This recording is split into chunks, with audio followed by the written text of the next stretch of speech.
मुझे मालूम नहीं था कि मेरी जिंदगी में यूं भूचाल आ जाएगी।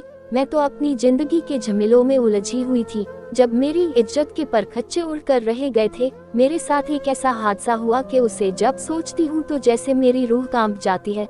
मेरा दिल चाहता है कि मैं अपनी जान अपने हाथों से ले लूं, मगर मैं ऐसी मौत नहीं मरना चाहती हूँ, क्योंकि ऐसे मरने से मेरी आत्मा भटकेगी। मुझे मालूम है मेरे साथ जो भी घटना घटी है उसमें सारा कसूर मेरा ही है।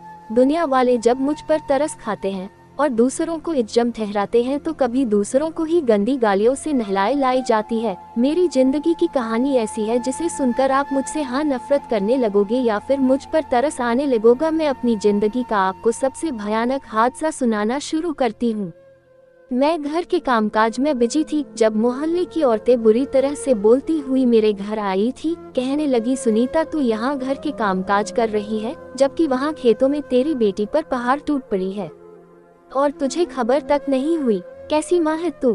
पूरा गांव खेतों में जमा है। मेरे हाथ से झाड़ू छूटकर नीचे गिर गया था। मैंने खुद से सवाल किया, सुनीता कैसी माँ है तू?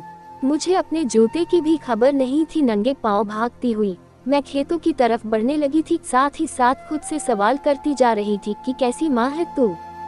झाड़ू देते हुए मेरे हाथ क्यों नहीं कांपे? मेरे दिल की धड़कन क्यों नहीं तेज हुई? कम से कम मेरी सांसें क्यों नहीं थम गई? मैंने तो सुन रखा था कि जब औलाद पर कोई मुसीबत आती है तो शमशान में पड़ी माँ भी जान आ जाती है, तो फिर मुझे कुछ बुरा होने का एहसास क्यों ना हुआ? सुनीता तू माँ है भी या नहीं? मैं नंगे पांव भागती हुई खेतों तक पहुंच गई थी। मैंने लोगों की भीड़ अपने हाथों से चीरते हुए धकेलते अपनी बेटी के पास पहुंची थी और फिर अपनी बेटी के सामने खड़ी हो गई थी। वह उल्टी पलटी पड़ी थी, घबराई हुई थी। मुझे देखकर उसकी आंखों में बहुत सारे सवाल उठ खड़े हुए थे। सबसे बड़ा सवाल जो दिखाई दिया था वह ये था कि माँ जब मुझ पर यह सब बीत रही थी तो तुम कहाँ थी? मैं बोली, बेटी किसने तेरे साथ यह जुर्म किया है? मेरा सवाल सुनकर फूट फूट कर रोने लगी थी और मेरे सीने से लग गई थी। मैं उससे सवाल करती जा रही थी मगर वह बिल्कुल चुपचाप थी। मैंने उससे झकझोर डाला था मगर वह फिर भी मुझे कोई जवाब ना दे सकी। तब औरतें आगे बढ़ी थी। उसने जमीन से मेरी बेटी का दुपट्टा उठाकर उसे ढक दिया था और मुझसे कहने लगी, अपनी बेटी को घर ले जा। मेरे कदम लड़खड़ा रहे थे। मैं अपनी बेटी को अपने साथ लेकर घर की तरफ बढ़ने लगी थी। मेरे दिल के एक एक हिस्से से बददुआ निकल रही थी। मैं यही कहती जा रही थी, भगवान जिसने भी मेरी बेटी के साथ यह जुर्म किया उसको किसी ट्रक के नीचे दबकर मर जाए, उसके बेटी के साथ भी कोई बुरा कर्म करे। मैं अपनी बेटी को घर ले आई। तब तक मेरा पति भी घर पहुंच गया था। उस तक भी यह बात पहुंच चुकी थी। वह एकदम हक्का बक्का रह गए। साफ साफ कहने लगा, मेरी तो किसी से कोई दुश्मनी नहीं, किसने मेरी भोली भाली बेटी के साथ यह सब किया? जानवर से भी ज्यादा गए गुजरे लोग होंगे जो इनके माँ बहनों के साथ भी वह ऐसा ही करते होंगे। मेरे पति कमरे में बैठे रो रहे थे कि और मैं चारपाई पर बैठी अपने कर्म पर रो रही थी। फिर अचानक से दरवाजा खुला और मेरी सास अपनी बेटी से मिलने दूसरे गांव में गई थी। जैसे ही वह घर के अंदर आई मुझे देखकर चिल्लाने लगी, आवारा बेहया तू कहाँ थी? इतना कुछ तेरी बेटी के साथ यह सब हो गया, उसका ख्याल क्यों नहीं रखा? जब मैं घर पर होती तो उसे अपनी आंखों के सामने से हटने नहीं देती। तू ऐसा कौन सा काम कर रही थी जो अपनी बेटी का ख्याल नहीं रख पाई? मेरी सास ये शब्द मेरे पति के सामने कर रही थी। वह तो पहले ही बहुत शक्की आदमी थे। मैं बैठी रो रही थी। मुझसे ज्यादा इस दुनिया में किसी का दुख हो सकता है भला? मेरी सास ने मुझे ही कसूरवार ठहराया। हम गांव के पैसे वाले लोग थे। हम इस बदनामी से डरते थे, इसलिए हम लोगों के सामने इस घटना को नहीं लाना चाहते थे और न ही हम थाना पुलिस करना चाहते थे। इसलिए हम अपनी बेटी को अस्पताल भी नहीं ले गए थे, खुद ही चुप कर गए थे।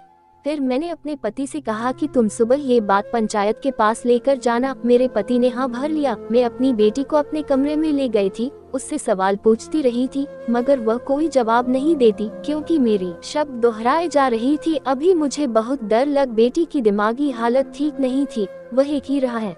मैंने अपनी बेटी को दिलासा दिया, तसल्ली दी, मगर उसका डर किसी भी हाल में कम नहीं रहा था। सुबह हुई तो मेरा पति बोला कि सुनीता तुम तैयार कर दो, मैंने सरपंच से बात कर ली है। मैंने एक बड़ी चादर अपनी बेटी उड़ा ली थी, खुद भी चादर ओढ़कर अपने पति के साथ चल दी थी। मेरी सास भी मेरे साथ साथ थी। वहाँ पंचायत लगाई गई थी। सरपंच ने मेरी बेटी को अपने पास बुलाया और उसके सर पर हाथ रखकर बोला, बेटी कल क्या हुआ था? मेरी बेटी ने सरपंच को बताया कि मैं खेलते खेलते खेत पर चली गई थी पापा के पास, पर पापा मुझे कहीं नजर नहीं आए। फिर एक बुरे से अंकल ने मुझे पकड़ लिया, पर मैं अपना जान उनसे बचाना चाहती थी। उन्होंने मुझे बहुत मारा और मेरे साथ बहुत बुरा कर्म किया। रोने लगी थी। सरपंच कहने लगा, बेटी तुम मुझे बताओ अंकल कौन था, मैं उसे मारूंगा। मेरी बेटी नाम लेने से डर रही थी, कहने लगी नाम मालूम नहीं है, उस आदमी को पहचान नहीं सकी। 5 दिन तक सरपंच अपनी हवेली में मेरी बेटी को और गांव के मर्दों को बुलाता रहा था। उसके साथ जिसने भी बुरा कर्म किया वह उसे पहचान सके, मगर वह नाकाम रही थी। फिर सरपंच ने ये केस खत्म कर दिया था। मैं बहुत मायूस हो गई थी। उन्हीं दिनों मुझे मालूम हुआ कि मेरी बेटी तो पेट से हो चुकी है। ये खबर जब मुझे मालूम हुई थी तो जैसे मेरे पैरों तले से जमीन ही निकल गई थी। ये सब हमारे साथ क्यों हो गया था? मेरी बेटी की तो दिमागी हालत ठीक नहीं थी, वह तो अपने आप को संभाल नहीं सकती थी, और फिर यह बच्चा। मैंने यह बात अपनी सास से छुपाई थी। मेरी सास मुझसे बहुत नफरत करती थी। मुझे डर था कि जब उसे ये सब मालूम होगा तो वह क्या करेगी, मगर वही हुआ जो नहीं होना चाहिए था। जब दाई मेरी बेटी को चेक करने आई थी तो वापस जाते हुए मेरी सास से बता गई थी कि तेरी पोती पेट से है। ये खबर सुनकर मेरे सास किसी सांड की तरह मुझ पर बरस पड़ी थी। उसने आते ही मुझे मारना पीटना शुरू कर दिया था। मेरे पति के सामने भी उसने खूब हंगामा किया था। वो यही कहती जा रही थी कि मुझे बता, तूने अपनी बेटी का ख्याल क्यों नहीं रखा। फिर मेरे पति प्रकाश से कहने लगी, तुम इसे अभी के अभी डिवोर्स देकर घर से निकाल दो, ये कमबख्त औरत घर में रखने लायक नहीं है। मेरे पति ने अपनी माँ के आगे हाथ जोड़ दिए थे और बोला, मम्मी भगवान के लिए मेरी जान छोड़ दो। मैं इस वक्त जिस परेशानी से गुजर रही थी, इसलिए मैं ये सब के बारे में सोच भी नहीं सकती थी। अगर घर के ही हालात रहे तो मैं छत से कूदकर जान दे दूंगी। मेरी सास अपने इकलौते बेटे से बेइंतहा मोहब्बत करती थी, इसलिए डर कर चुप कर गई थी। वक्त यूं ही गुजरता गया। एक दिन हमारे घर मोहल्ले के पंडित जी आए। कहने लगे, मैं प्रकाश से मिलने आया हूँ। जब से मेरी बेटी के साथ यह कांड हुआ था, जब से मेरे पति सारा दिन घर पर ही पड़ा रहता था, वह ना कहीं आता था ना कहीं जाता।